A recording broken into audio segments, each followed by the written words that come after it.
Restoration work on Haflong going on.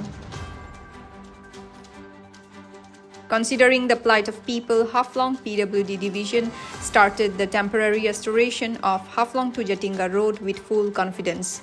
The Haflong to Jatinga Road, which is also known as the prime connectivity of Haflong, the headquarters of the Mahasau, was devastated due to recent heavy rain near Session Court, creating inconvenience to vehicular movement.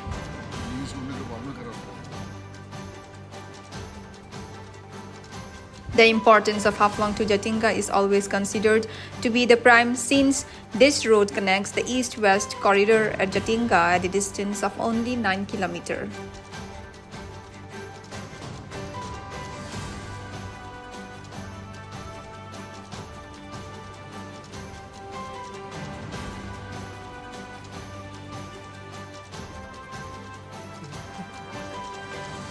आपको देखना है